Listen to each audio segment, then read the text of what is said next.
अध्याय 1 श्लोक संख्या 1। फर्स्ट कैंटो अध्याय 1 श्लोक संख्या 1 से पाठ करेंगे। तो सबसे पहले यहाँ पे बता रहे हैं स्कंद 1 में मुनियों की जिज्ञासा। अध्याय का नाम है मुनियों की जिज्ञासा। ओम नमो भगवते वासुदेवाय। ओम नमो भगवते वासुदेवाय। नारायणं नमस्कृत्यं नरं चैव नरोत्तमं देवीं सरस्वतीं व्यासं ततो जयमुदीरयेत्। नष्टप्रायेषु भद्रेषु नित्यं भागवत सेवया भगवते उत्तम श्लोके भक्तिर्भवति नष्टिकी। कृष्णाय वासुदेवाय देवकी नंदनाय च नंदगोपकुमाराय गोविंदाय नमो नमः। जय श्री कृष्ण चैतन्य प्रभु नित्यानंद श्री अद्वैत गदाधर शिवासादि गौर भक्तवृंद। हरे कृष्णा कृष्णा कृष्णा हरे हरे, हरे राम राम राम हरे हरे। हरे कृष्णा। ओम नमो भगवते वासुदेवाय। जन्माघस्य यतो अन्योयादितरर्थेषु अभिज्ञ स्वराट तेने ब्रह्म हृदयादिकवे मुह्यन्ति यत् सूर्य तेजो वारिमृदां यदा विनिमयो यत् सर्गो मृषा धाम्ना स्वेन सदा निरस्तं कुहकं सत्यं परम धीमहि। बता रहे हैं जन्माघस्य यतो अन्वयादि। जन्म आदि यानी उत्पत्ति, पालन तथा संहार। अस यानी प्रकट ब्रह्मांडों का। यत यानी जिनसे। अन्वयात यानी प्रत्यक्ष रूप से। इतरत यानी अप्रत्यक्ष रूप से।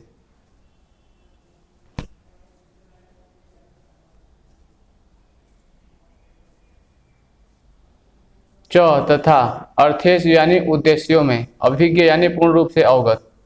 स्वराट यानी पूर्ण रूप से स्वतंत्र। तेने यानी प्रदान किया। ब्रह्म यानी वैदिक ज्ञान। हृदय यानी हृदय की चेतना। यह यानी जो। आदि कवय यानी प्रथम सृजित जीव के लिए। मुह्यन्ति मोहित होते हैं। यत यानी जिसके विषय में। सूर्य यानी बड़े बड़े मुनि तथा देवता।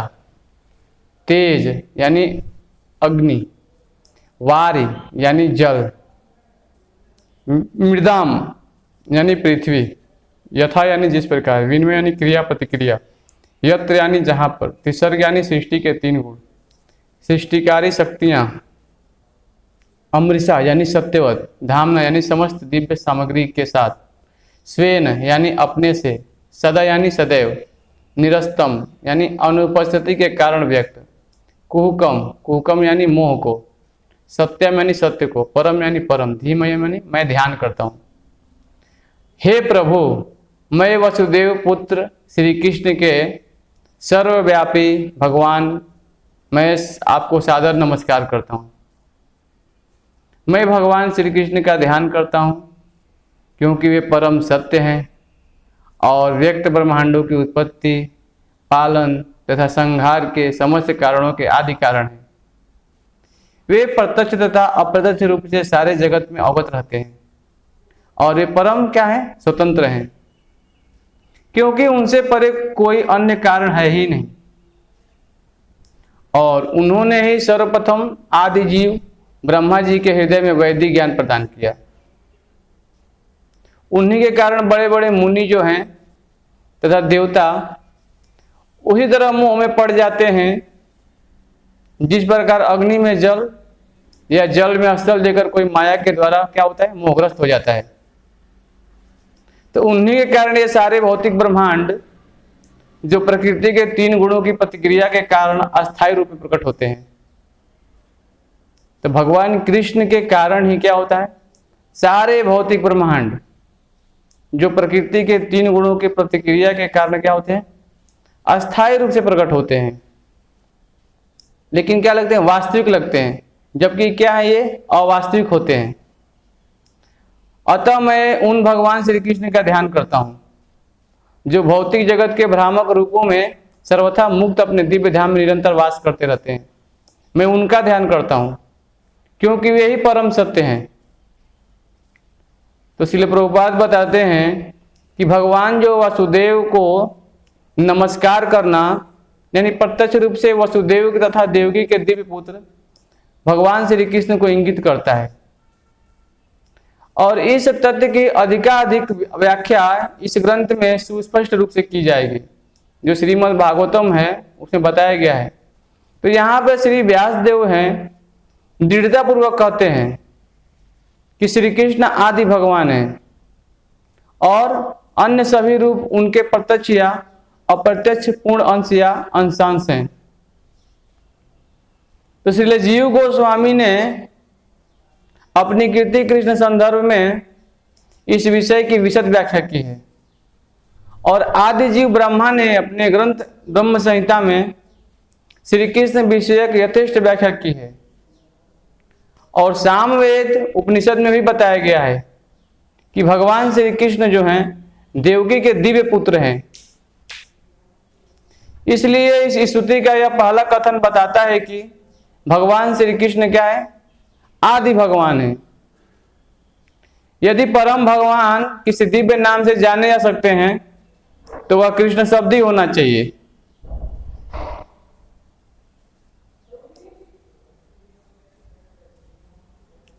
भगवान यदि परम किसी दिव्य नाम से जान सकते हैं तो कृष्ण शब्द होना चाहिए। तो जिसका अर्थ क्या है, सर्वाकर्षक। तो भगवत गीता में भगवान ने कई स्थलों पर स्वयं को आदि भगवान घोषित किया है और इसकी पुष्टि अर्जुन के द्वारा तथा नारद, व्यास आदि बड़े बड़े मुनियों द्वारा भी की गई है।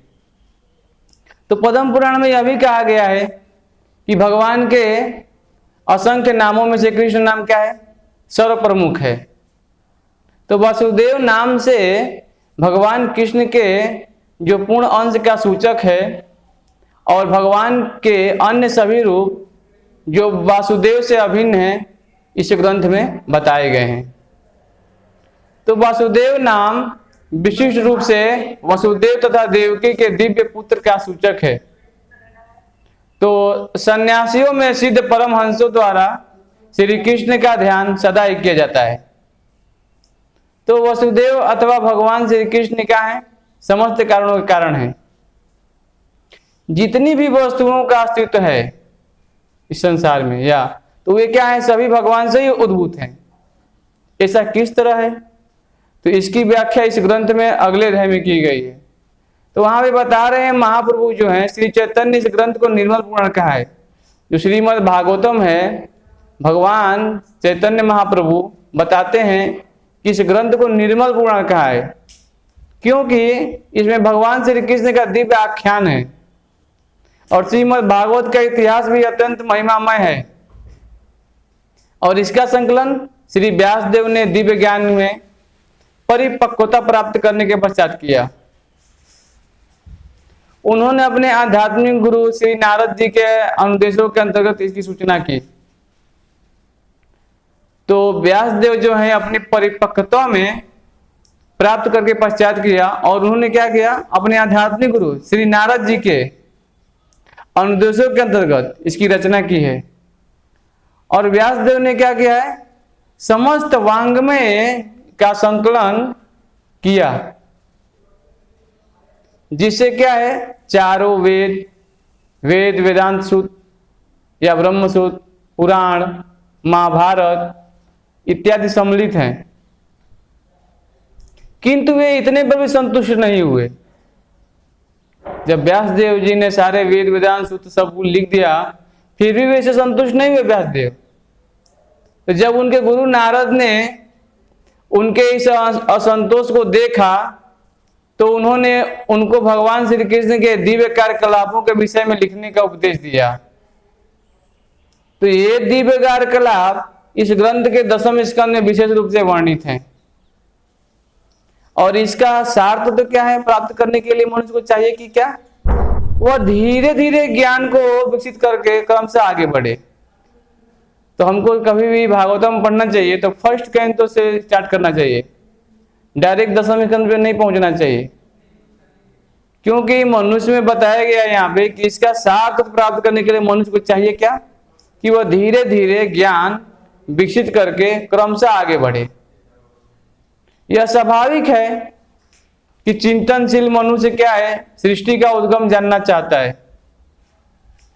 और रात्रि में वह आकाश में तारों को देखता है और स्वाभाविक है कि वह उनके निवासियों के विषय में कल्पनाएं करता है। तो ऐसी जो जिज्ञासाएं हैं मनुष्य के लिए स्वाभाविक है। क्यों? क्योंकि उसकी चेतना विकसित है, जो पशुओं की तुलना में उच्च है। देखिए यहां पे बताया जा रहा है कि जो मनुष्य की चेतना है वो विकसित है, लेकिन पशुओं की तुलना में उच्च है मनुष्य की जो चेतना है। तो पशु पक्षी नहीं समझ सकते इस चीज को, मनुष्य समझ सकता है क्योंकि उसकी चेतना विकसित है।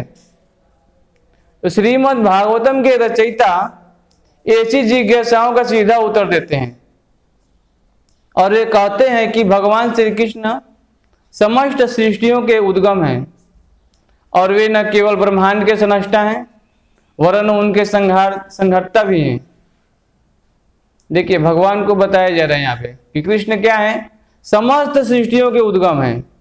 प्रत्येक वह चीज क्या है? भगवान कृष्ण से ही निकलती है और वे केवल ब्रह्मांड के संरचना हैं वरन उनके संहारता भी हैं। तो इस दृश्य जगत की उत्पत्ति भगवान कृष्ण की इच्छा से किसी काल में होती है और कुछ काल तक इसका परिपालन होता है और तब ही इसका इच्छा से इसका संहार हो जाता है। अतः समस्त जागतिक कार्यों के पीछे इनकी परम इच्छा रहती है। निसंदेह ऐसे अनेक नास्तिक हैं जो सनाष्टा पर विश्वास नहीं करते, तो किंतु वे अल्पज्ञ के कारण ऐसा करते हैं। उदाहरण के लिए आधुनिक विज्ञानी ने अंतरिक्ष उपग्रह बनाए हैं। जो आधुनिक विज्ञानी हैं उन्होंने अंतरिक्ष उपग्रह बनाए हैं, तो जिन्हें किसी न किसी युक्ति से बाह्य आकाश में प्रक्षिप्त किया जाता है। और क्या? दूर बैठे विज्ञानी क्या है? निर्देश से ये कुछ काल तक आकाश में उड़ते रहते हैं। तो इसी प्रकार असंख्य तारों तथा ग्रहों से युक्त सारे ब्रह्मांड भगवान की बुद्धि द्वारा नियंत्रित होते हैं। ऐसा भागवतों में बताया जा रहा है, हमें समझना चाहिए इस बात को। जो असंख्य तारे और ग्रह हैं सारे युक्त हैं ब्रह्मांड में, वो भगवान की बुद्धि द्वारा नियंत्रित होते हैं। तो वैदिक साहित्य में यह कहा गया है कि परम सत्य जो पुरुषोत्तम भगवान कृष्ण हैं वो समस्त पुरुषों में प्रधान हैं और प्रथम सृजित जीव जो ब्रह्मा से लेकर के छोटी छोटी चींटी तक सारे जीव ही जीव हैं।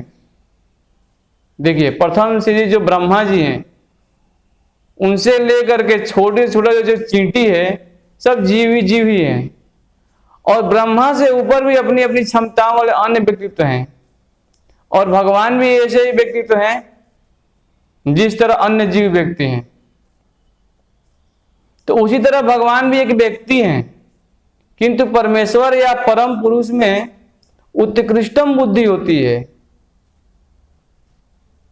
और उनमें विभिन्न प्रकार की श्रेष्ठम अचिंत्य शक्तियां होती हैं। तो यदि मनुष्य का मस्तिष्क अंतरिक्ष उपग्रह बना सकता है तब तो कोई भी बहुत आसानी से कल्पना कर सकता है कि मनुष्य में उच्चतर कोटि का मस्तिष्क ऐसी आश्चर्यजनक जो वस्तुएं बना सकता है जो कहीं अधिक श्रेष्ठ हो। तो विचारवान व्यक्ति इस तर्क को आसानी से स्वीकार कर लेगा, किंतु ऐसे कुछ कट्टर नास्तिक होते हैं जो इसे कभी सहमत नहीं होंगे। तो इसलिए व्यासदेव क्या है? परम बुद्धिमान को परमेश्वर रूप में पूरी तरह स्वीकार करते हैं और इस परम बुद्धिमान को परमेश्वर या पूर्ण पुरुषोत्तम भगवान के रूप में संबोधित करते हुए क्या करते हैं? नमस्कार करते हैं। यह परमेश्वर श्री कृष्ण ही हैं, जैसा कि व्यासदेव ने भगवत गीता में तथा अन्य शास्त्रों में और विशेष रूप से श्रीमद् भागवत में स्वीकार किया है। तो भगवत गीता में भगवान कहते हैं कि उनसे बढ़कर कोई परतत्व या अंतिम लक्ष्य नहीं है। भगवान जोर देकर बोलते हैं कि उनसे बढ़कर कोई परतत्व या अंतिम लक्ष्य नहीं है। इसलिए श्री व्यासदेव तुरंत उन परतत्व श्री कृष्ण की पूजा करते हैं और क्या करते हैं? उनकी दिव्य लीलाओं का वर्णन 10वें स्कंद में हुआ है। तो जो निष्ठाहीन व्यक्ति सीधे 10वें स्कंद में और विशेषकर उन 5 अध्यायों में पहुंच जाते हैं जिनमें भगवान की रासलीला का वर्णन है, श्रीमद् भागवतम का यह जो अंश है, इस महान ग्रंथ का गुह्यतम अंश है। जब तक किसी को भगवान का पूरा पूरा दिव्य ज्ञान प्राप्त न हो ले, जब तक किसी व्यक्ति को भगवान का पूरा पूरा जो दिव्य ज्ञान प्राप्त न हो ले, तब तक वह भगवान की पूज्य दिव्य लीलाओं का, जिन्हें रास नृत्य कहा जाता है, तथा गोपियों के साथ उनके प्रेम व्यवहार को ठीक ठीक से नहीं समझ सकता है। यह विषय अत्यंत आध्यात्मिक है। केवल ऐसे मुक्त पुरुष जिन्होंने क्या है क्रमशः परमहंस अवस्था प्राप्त कर ली है, केवल ऐसे मुक्त पुरुष जिन्होंने क्रमशः परमहंस अवस्था प्राप्त कर ली है, इस रास नृत्य का दिव्य आस्वादन कर सकते हैं। अतः श्रील व्यासदेव ने पाठों को अवसर प्रदान किया। जो श्रील व्यासदेव है, पाठों को क्या करते हैं? अवसर प्रदान करते हैं कि भगवान के लीलाओं का सार आस्वादन करने के पूर्व धीरे धीरे आत्म साक्षात्कार का विकास करे। इसलिए वे जानबूझकर गायत्री मंत्र धीमहि का आह्वान करते हैं। तो यह गायत्री मंत्र आध्यात्म में बढ़े चढ़े व्यक्तियों के निमित्त है। जब कोई गायत्री मंत्र का उच्चारण करने में सफल हो जाता है, तब वह भगवान की दिव्य स्थिति तक प्रवेश पा सकता है। अतः गायत्री मंत्र में सफल मंत्र के लिए मनुष्य में ब्राह्मण जैसे गुणों का समावेश होना चाहिए और फिर उसे पूर्ण रूप से सतोगुणी होना चाहिए। तभी वह समझ पाएगा,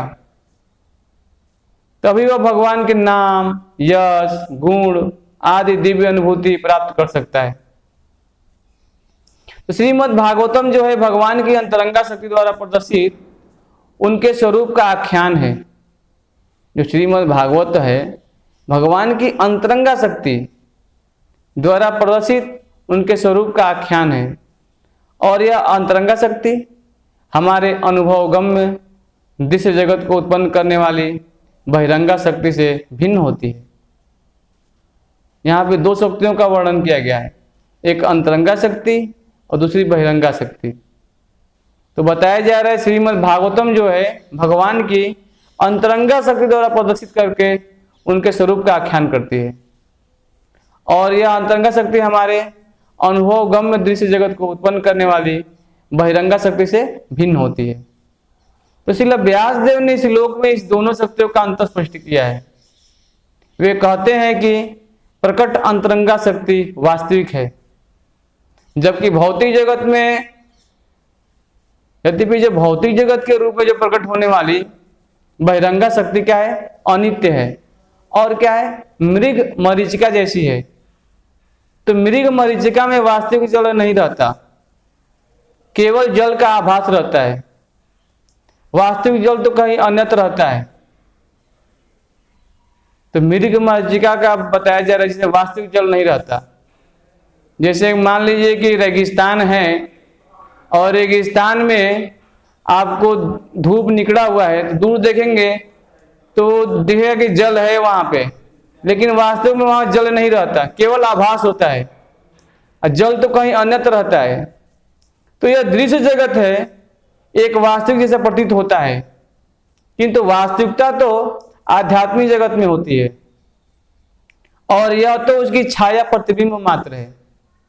तो परम सत्य तो वैकुंठ लोक चिदाकाश में है और भौतिक आकाश में नहीं। तो भौतिक आकाश में प्रत्येक वस्तु क्या है? सापेक्ष सत्य है। तो कहने का तात्पर्य यह है कि सत्य किसी अन्य पर आश्रित होता है। यह दृश्य जगत प्रकृति के 3 गुणों की अंतःक्रिया से बनता है और बद्ध जीव अनेकों अनेक योनियों में प्रकट होते हैं, जिनमें ब्रह्मा है, इंद्र है, चंद्र जैसे उच्चतर देवता भी सम्मिलित हैं। तो यथार्थ में प्रकट जगत में कोई वास्तविकता नहीं है, तो किंतु यह वास्तविकता जैसा प्रतीत होता है। तो वास्तविकता का जो अस्तित्व है वो वैकुंठ लोक में है, जहां पे पुरुषोत्तम भगवान अपनी दिव्य सामग्री के साथ नित्य विद्यमान रहते हैं। तो किसी जटिल निर्माण कार्य का जो मुख्य इंजीनियर है और निर्माण कार्य में स्वयं भाग नहीं लेता, वो क्या करता है? किंतु वह इसे कोने कोने से क्या होता है? परिचित रहता है, क्योंकि सारा कार्य उसी के निर्देशन में संपन्न होता है। वह प्रत्यक्ष एवं अप्रत्यक्ष रूप से निर्माण कार्य के विषय में हर बात जानता है। तो इसी प्रकार भगवान भी क्या है? इस दृश्य जगत के सर्वोपरि अभियंता होने के कारण इसके कोने कोने से क्या है? परिचित हैं। यद्यपि सारे कार्य जो हैं देवताओं द्वारा संपन्न किए जाते हैं, तो इस भौतिक सृष्टि में ब्रह्मा से लेकर एक क्षुद्र चींटी तक कोई भी स्वतंत्र नहीं है। देखिए, हम जहां पे रह रहे हैं इस संसार में, ब्रह्मा से लेकर के और एक क्षुद्र चींटी तक कोई भी स्वतंत्र नहीं है। तो हर स्थान पर भगवान का हाथ देखने में आता है, हर स्थान पे भगवान का हाथ देखने में आता है। सभी भौतिक तत्वों के साथ आध्यात्मिक स्फुलिंगों का उद्भव उन्हीं से होता है। भौतिक तत्वों के साथ क्या होता है? आध्यात्मिक स्फुलिंगों का उद्भव उन्हीं से होता है। तो इस भौतिक जगत में और जो कुछ भी उत्पन्न होता है वह भौतिक तथा आध्यात्मिक अपरा तथा पराशक्तियों के ही अंतःक्रियाओं से होता है। तो जो परम सत्य भगवान श्री कृष्ण से क्या होती है? उद्भूत होती है। तो एक रासायनिक जो शास्त्री है अपने प्रयोगशाला में बैठे बैठे हाइड्रोजन तथा ऑक्सीजन मिला करके जल उत्पन्न कर सकता है, किंतु वास्तव में जीव तो परमेश्वर के निर्देशानुसार प्रयोगशाला में कार्य करता है और वह रसायनवेत्ता जिन सामग्रियों से कार्य संपन्न करता है वह भगवान द्वारा प्रदान की गई है। तो भगवान प्रत्यक्ष तथा अप्रत्यक्ष रूप से प्रत्येक वस्तु को जानते हैं तथा वे सभी सूक्ष्म बातों को जानने वाले हैं और वे संपूर्ण क्या है? स्वतंत्र हैं। तो उनकी तुलना सोने की खान से की जा सकती है, जबकि विभिन्न रूपों वाले दृश्य जगत की तुलना सोने की बनी विविध वस्तुओं से की जा सकती है। तो जैसे सोने की अंगूठी, हार इत्यादि, सोने की अंगूठी तथा सोने के हार गुण के खान में पाए जाने वाले सोने के ही समान होते हैं। तो किंतु जो खान का सोना परिणाम से भिन्न है, अतः परम सत्य एक ही है और साथ ही साथ भिन्न भी है। तो परम सत्य की तुलना पूरी तरह से कुछ भी नहीं है। जो परम सत्य की तुलना पूरी तरह से कुछ भी नहीं है, किंतु साथ ही साथ परम सत्य जो परम सत्य से स्वतंत्र भी कुछ भी नहीं है। तो संपूर्ण ब्रह्मांड में जो संपूर्ण ब्रह्मांड है, जो संपूर्ण ब्रह्मांड के शिल्पी ब्रह्मा से लेकर के एक नगण्य चींटी तक सारे बद्ध जीव सृजन का कार्य करते हैं, किंतु इनमें से कोई भी परमेश्वर से स्वतंत्र नहीं है। तो भौतिकतावादी व्यक्ति व्यर्थ ही सोचता है कि इसके अतिरिक्त कोई अन्य संस्था नहीं है, तो यह माया या भ्रम कहलाता है। यह क्या कहलाता है? माया या भ्रम कहलाता है। तो अल्प ज्ञान के कारण क्या है? भौतिकतावादी अपनी अपूर्ण इंद्रियों को परे नहीं देख पाता। जिसका कम बुद्धि है, जो भौतिकतावादी में ग्रस्त है, वो अपनी अपूर्ण इंद्रियों के परे देख नहीं पाता और इस प्रकार से वह सोचता है कि पदार्थ किसी श्रेष्ठ बुद्धि के बिना ही स्वतः आकर क्या करता है, ग्रहण करता है। किंतु इसलिए व्यासदेव ने इस श्लोक का इसका खंडन किया है, क्योंकि परम या परम जो सत्य हैं प्रत्येक वस्तु के उद्गम है, और परम सत्य के शरीर से क्या है, स्वतंत्र कोई भी वस्तु नहीं हो सकती। तो देह के साथ जो कुछ भी घटित होता है वह देह को तुरंत ज्ञात हो जाता है। इसी प्रकार यह सृष्टि उस परम पूर्ण का शरीर है, अतः इस सृष्टि में जो कुछ भी क्या होता है, घटित होता है, उसे प्रत्यक्ष या अप्रत्यक्ष रूप से जानते हैं। तो श्रुति मंत्र में यह भी कहा गया है कि परम पूर्ण या ब्रह्मा समस्त वस्तुओं का क्या है, चरम उद्गम। जो श्रुति मंत्र में बताया गया है कि जो परम पूर्ण या ब्रह्म है, समस्त वस्तु क्या है, चरम उद्गम है। प्रत्येक वस्तु उन्हीं से उद्भूत है और उन्हीं के द्वारा पालित है और अंत में उन्हीं में प्रवेश कर जाती है। तो यही प्रकृति का नियम है। तो स्मृति मंत्र में इसकी पुष्टि की गई है और यह कहा गया है कि ब्रह्मा के कल्प के प्रारंभ में जिस उद्गम से सारी वस्तुएं उद्भूत होती हैं और अंततः जिस आकार में प्रवेश करती हैं वह परम सत्य या ब्रह्म है। तो भौतिक विज्ञानी यह मानकर चलते हैं कि ग्रह मंडल का उद्गम सूर्य है, किंतु वे क्या है, सूर्य का उद्गम नहीं बताते, है ना। जो भौतिक विज्ञानी हैं वह मानकर चलते हैं कि ग्रह मंडल का जो उद्गम सूर्य से है, किंतु वे सूर्य का उद्गम नहीं बता पाते। यहां तक कि चरम उद्गम की व्याख्या की गई है। तो वैदिक वांग्मय के अनुसार ब्रह्मा जो सूर्य के तुल्य माने जा सकते हैं, परम सनष्टा नहीं है। तो इस श्लोक में कहा गया है कि ब्रह्मा को वैदिक ज्ञान भगवान के द्वारा प्रदान किया गया। तो कोई चाहे यह तर्क कर सकता है कि प्रथम जीव होने के नाते ब्रह्मा को प्रेरित नहीं किया जा सकता, क्योंकि यह उस समय दूसरा कोई व्यक्ति जीवित न था। तो यहां पर यह कहा गया है कि परमेश्वर ने गौण सनष्टा ब्रह्मा को प्रेरित किया जिससे वे सृजन कार्य कर सके। अतः समस्त सृष्टि के पीछे जो परम बुद्धि कार्य करती है वह परब्रह्म श्री कृष्ण है। तो यहां बताया जा रहा है कि सृष्टि जो है उसके पीछे जो परम बुद्धि कार्य कर रही है तो वह परब्रह्म श्री कृष्ण ही है। तो भगवत गीता में भगवान श्री कृष्ण कहते हैं कि वे ही पदार्थ की समग्रता को गठित करने वाली सजग शक्ति यानी प्रकृति का निरीक्षण करते हैं। तो अतः श्री व्यासदेव ब्रह्मा की नहीं अपितु परमेश्वर की पूजा करते हैं, जो सृष्टि कार्यों में ब्रह्मा का मार्गदर्शन करने वाले हैं। तो इस श्लोक में अभिज्ञा तथा स्वराट शब्द महत्वपूर्ण है। ये दोनों शब्द परमेश्वर और अन्य सभी जीवों में अंतर बताते हैं। दूसरा कोई भी जीव अभिज्ञा अथवा स्वराट नहीं है, अर्थात कोई भी जीव न तो पूरी तरह यह जानता है न यह पूर्ण रूप से स्वतंत्र है। यहां तक कि सृष्टि करने के लिए ब्रह्मा को भी परमेश्वर का ध्यान करना होता है। तो फिर आइंस्टीन जैसे जो महान वैज्ञानिक हैं के विषय में क्या कहा जा सकता है। तो ऐसे विज्ञानियों का मस्तिष्क निश्चित रूप से किसी की मनुष्य की उपज नहीं है। तो जब कोई विज्ञानी ऐसा मस्तिष्क नहीं बना सकता तो फिर उन मूर्ख नास्तिकों का क्या कहना जो भगवान की सत्ता को क्या करते हैं, चुनौती देते हैं। तो यहाँ पे जो तर्क मायावादी निरीश्वरवादी को अपने को भगवान का जो बता रहे हैं यहाँ पे कि जो मायावादी हैं और निरीश्वरवादी हैं जो अपने को भगवान से एकाकार होने की डिंग मारते रहते हैं, न तो अभिज्ञ हैं और न स्वराट हैं। ऐसे निरीश्वरवादी भगवान का तादात्म्य प्राप्त करने के लिए क्या करते हैं, ज्ञान अर्जन हेतु कठिन तपस्या करते हैं, किंतु अंततः वे किसी ऐसे धनी शिष्य पर आश्रित हो जाते हैं जो मठ तथा मंदिर बनवाने के लिए उन्हें धन प्रदान करता है।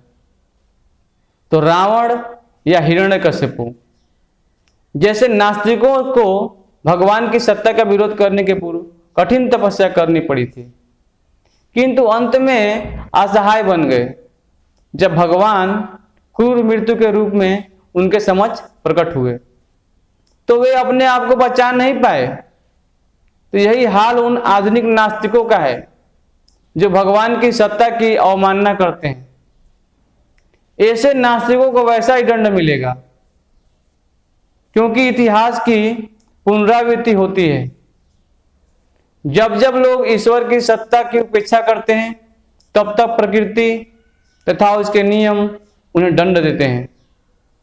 तो इसकी पुष्टि भगवत गीता में इस सुप्रसिद्ध श्लोक द्वारा की जाती है। यदा यदा ही धर्मस्य ग्लानिर्भवति भारत, कि जब जब धर्म की हानि होती है और अधर्म की वृद्धि होती है, तब तब हे अर्जुन मैं स्वयं अवतरित होता हूं। भगवत गीता अध्याय 4 श्लोक संख्या 7 में भगवान बताते हैं कि परमेश्वर क्या है, परम पूर्ण है, और इसकी पुष्टि समस्त श्रुति मंत्रों द्वारा होती है। तो श्रुति मंत्रों में भी कहा गया है कि परम पूर्ण भगवान ने पदार्थ के ऊपर दृष्टि फेरी तो सारे जीव उत्पन्न हो गए। तो ये सारे जीव भगवान के अंश रूप हैं। जो सारे जीव हैं क्या है, भगवान के अंश रूप हैं, और वे ही इस विशाल भौतिक सृष्टि को आध्यात्मिक स्फुलिंग रूपी बीज से आविष्ट करते हैं, और इस प्रकार सृजनात्मक शक्तियां चालू हो जाती हैं, जिससे अनेक आश्चर्यजनक सृष्टियां उत्पन्न होती हैं। तो नास्तिक यह तर्क कर सकता है कि ईश्वर घड़ीसाज से अधिक पटु नहीं है। ऐसा बोल सकते हैं नास्तिक जिनको कुछ मालूम नहीं है। तो नास्तिक यह तर्क कर सकता है कि ईश्वर घड़ीसाज से अधिक पटु नहीं है, किंतु ईश्वर इससे अधिक पटु होते हैं, क्योंकि वे मशीनों के नर तथा मादा दोनों रूप को उत्पन्न कर सकते हैं। फिर वे अधिक नर मादा मशीनें ईश्वर के आदेश की प्रतीक्षा किए बिना अपनी जैसी असंख्य मशीनें उत्पन्न करती जाती हैं, किंतु मनुष्य ऐसी मशीन को जोड़ा बना सके जो उसके अनेक देख रेख के लिए अन्य मशीन उत्पन्न कर सके, तब जाकर वह ईश्वर की बुद्धि के पास पहुंच सकता है। लेकिन ऐसा नहीं कर सकते वो लोग, किंतु ऐसा संभव नहीं है, क्योंकि प्रत्येक मशीन पर अलग अलग कार्य करना होता है। अतः ईश्वर की तरह कोई भी व्यक्ति सृजन नहीं कर सकता। ईश्वर का नाम असमौर्ध्य है। तो ईश्वर का नाम यहाँ पे असमौर्ध्य है, जिसका अर्थ है कि न तो कोई उनके तुल्य है न उनसे कोई बढ़कर है। परम सत्यम, वे ही सत्य हैं, और जिनके न तो कोई समतुल्य है न उनसे श्रेष्ठ। तो इसकी जो पुष्टि होती है श्रुति मंत्रों में की गई है, और ऐसा कहा गया है कि इस भौतिक ब्रह्मांड की उत्पत्ति के पूर्व भगवान ही विद्यमान थे, जो हर किसी के स्वामी हैं, और उन्होंने ही ब्रह्मा को वैदिक ज्ञान उपदेश किया, और इन्हीं भगवान की आज्ञा सब प्रकार से पालनीय है। तो जब कोई भवबंधन से छूटना चाहता है तो उसे उनके शरण में जाना होगा, और इसकी पुष्टि भगवत गीता में भी की गई है कि जब तक मनुष्य परमेश्वर के चरण कमलों की शरण ग्रहण नहीं करता, तब तक उसका मोहग्रस्त होना निश्चित है। जब तक जीव भगवान श्री कृष्ण के चरण कमलों की शरण ग्रहण नहीं करता, तब तक उसे मोहग्रस्त होना ही पड़ेगा, दूसरा कोई मार्ग नहीं है। तो जब कोई बुद्धिमान व्यक्ति पुरुष कृष्ण के चरणारविंद की शरण ग्रहण करके कृष्ण की समस्त शक्तियों को कारण मान लेता है, जैसा कि भगवद गीता में कहा गया है, कि तभी वह व्यक्ति महात्मा बन सकता है। किंतु ऐसे महात्मा यदा कदा ही दिखते हैं। केवल ऐसे महात्मा समझ सकते हैं कि भगवान समस्त सृष्टियों के आदि कारण है। वे परम या परम सत्य हैं, क्योंकि अन्य सारे सत्य उनसे क्या है, जुड़े हुए हैं, वे सर्वज्ञ हैं। तो उनके लिए कोई मोह नहीं होता।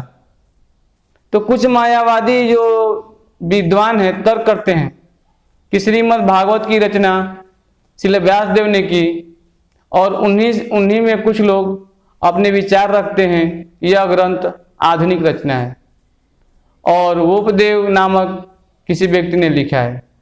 तो ऐसे व्यर्थ के तर्क खंडन करते हुए श्री श्रीधर स्वामी कहते हैं कि कई प्राचीनतम पुराणों में भागवतम का उल्लेख हुआ है। तो भागवत का जो पहला श्लोक गायत्री मंत्र से प्रारंभ होता है। इसका उल्लेख प्राचीनतम पुराण मत्स्य पुराण में है। उस पुराण में भागवत में आए गायत्री मंत्र का उल्लेख करते हुए कहा गया है कि आध्यात्मिक उपदेशों से युक्त अनेक कथाएं हैं जो गायत्री मंत्र से प्रारंभ होती हैं। उसमें वृत्तासुर का इतिहास दिया गया है और यह भी उल्लेख किया गया है कि जो कोई पूर्णमासी के दिन इस महान ग्रंथ का दान करता है उसे जीवन की सर्वोच्च सिद्धि प्राप्त होती है और वह भगवान के धाम वापस जाता है। तो अन्य पुराणों में भी भागवत का संदर्भ आया है जिसमें यह स्पष्ट कहा गया है कि यह ग्रंथ जो है 12 स्कंदों में पूर्ण हुआ है, जिसमें 18,000 श्लोक हैं। पद्म पुराण में भी गौतम तथा महाराज अम्बरीश की वार्ता में भागवत का उल्लेख हुआ है और वहां पर राजा को उपदेश दिया गया है यदि वे भवबंधन से मोक्ष चाहते हैं तो नियमित रूप से भागवत का पाठ करें। और ऐसी परिस्थितियों में ऐसी परिस्थितियों के अंतर्गत भागवत की प्रामाणिकता असंदिग्ध है।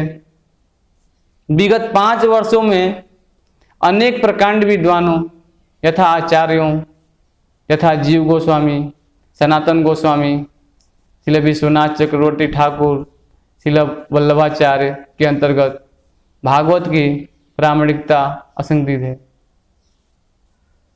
तो चैतन्य महाप्रभु के जो पश्चात भी अन्य अनेक प्रसिद्ध विद्वानों ने भी भागवत पर विशद टीकाएं की हैं।